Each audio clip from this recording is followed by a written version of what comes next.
आज की वीडियो उसी नाम से है जिस नाम से ये चैनल बनाया गया। दृष्टिकोण। कहते हैं जैसी दृष्टि वैसी सृष्टि। हम एक पूरे जीवन काल में ऐसी अनगिनत कहावतें सुनते हैं, लेकिन अनुभव अपने अपने स्तर पर कम या ज़्यादा कर पाते हैं और इन्हीं अनुभव के आधार से हमारा नज़रिया साधारण या महान बनता है।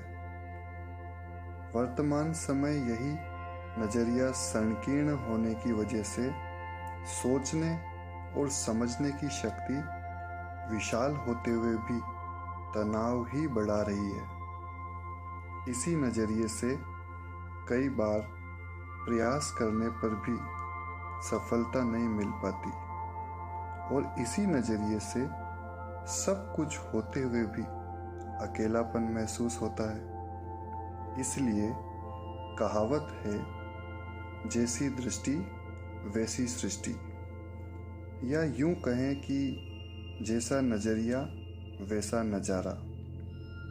या इसे और आसान शब्दों में कहूँ तो जब तक हमें स्वयं को देखना नहीं आता, जब तक हमें दुनिया को देखना नहीं आता, जब तक हमें अच्छाई और बुराई को देखना नहीं आता, जब तक हमें कर्मों के प्रभाव को देखना नहीं आता, हम सही राह और सही दिशा की ओर कैसे बढ़ेंगे?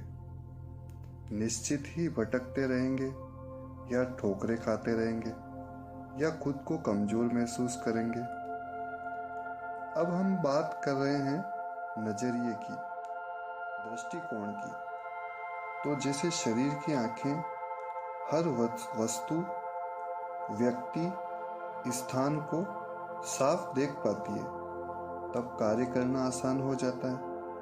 वहीं अगर आंखों की नज़र कमजोर है तो जीवन में कई मुश्किलों का सामना करना पड़ता है। जैसे स्कूल में पढ़ने वाले बच्चों की नज़र कमजोर है तो होशियार होते हुए भी बच्चे ठीक से पढ़ लिख नहीं सकते और उन्हें हीन भावनाओं का शिकार होना पड़ता है।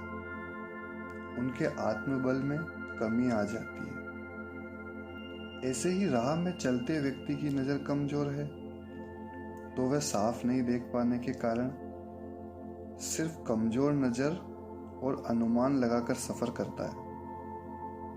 इसी तरह हमारी बुद्धि, या यूं कहें कि समझदारी की नज़र कमजोर है तो जीवन में जो भी पाना चाहते हैं उसमें सिर्फ कमजोर समझ और अनुमान लगाकर ही खुद को चलाते रहते हैं और फिर जब जीवन में धोखे या ठोकरें खाते हैं तो हताश और निराश हो पड़ते हैं। ये नज़रिया हमारी शक्ति है और इसे हम कमज़ोर बनाकर भला कैसे तीव्र गति से एवं संतुलन बनाकर आगे बढ़ पाएंगे? इसलिए नज़रिए को नॉलेज की एवं एक्सपीरियंस की दवाई से हर रोज़ साफ करना है, विशाल बनाना है। कुछ बातें मेरे अनुभव से मैं आपके सामने रखता हूँ। आप इस पर चिंतन करके इन्हें अपनी पावर्स बना सकते हैं। हम बात करते हैं नज़रिए की, तो इसका विस्तार हम अपने विचारों को देखकर कर सकते हैं। विचारों की सकारात्मकता देखकर हम स्वयं के प्रति कितना साफ नज़रिया है जान सकते हैं और इसे साफ स्वच्छ कर सकते हैं। हम अपने कर्मों के प्रति अपना नज़रिया कैसा रखते हैं, हम अपने संस्कारों के प्रति नज़रिया कैसा रखते हैं, हम अपने ज्ञान अर्थात नॉलेज के प्रति कैसा दृष्टिकोण रखते हैं, हम दूसरों के प्रति कैसा नज़रिया रखते हैं, हम सच और झूठ का नज़रिया कैसा रखते हैं, हम खुद की भावनाओं एवं दूसरों की भावनाओं के प्रति कैसा नज़रिया रखते हैं, हम अपनी कमी कमजोरियों एवं दूसरों की आदतों के प्रति कैसा नज़रिया रखते हैं, हम स्वयं के स्वभाव एवं दूसरों के स्वभाव के प्रति कैसा नजरिया रखते हैं? हम अपनी इच्छाओं या मंजिल को पाने की योग्यताओं में खुद को कितना साफ देखते हैं? हम अपनी समझ को किसी भी व्यक्ति, वस्तु या स्थान के साथ कैसा महसूस करते हैं? आजकल सोशल मीडिया और डिजिटल साधनों का समय है। इस समय विचारों की गति से हम सभी एक दूसरे को संदेश, मैसेज, फोटो, वीडियोस, जानकारियाँ भेज सकते हैं और नज़रिया हमें उसी दिशा में नकारात्मक व सकारात्मक बना रहा है। जैसे किसी व्यक्ति के चेहरे पर जानवर का चेहरा लगा देने से वह व्यक्ति जानवर नहीं बन जाता, लेकिन नज़रिया हमें समझाता है कि उसके कर्म, भाव, संस्कार जानवर जैसे हैं। उसी तरह हम जब किसी व्यक्ति को ज्ञान युक्त बुद्धि और अनुभव के नज़रिए से देखते हैं, तब हमें उसके सकारात्मक एवं नकारात्मक व्यक्तित्व का रूप साफ साफ देख पाते हैं।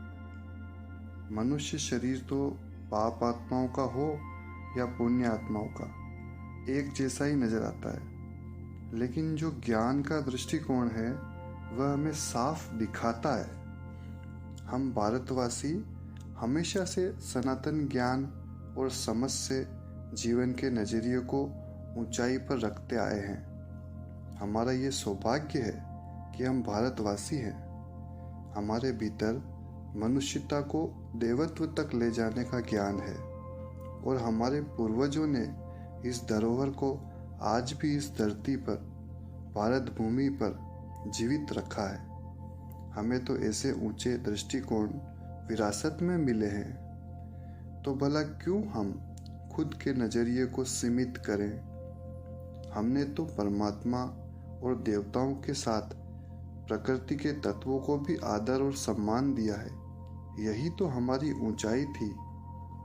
मेरा ये सब अनुभव सुनाने का बस यही उद्देश्य है कि हम विरासत में मिले गुणग्राही नज़रिए को इस्तेमाल करना सीखें, ना कि कमी कमजोरियों के कचरे को आंखों में डालना।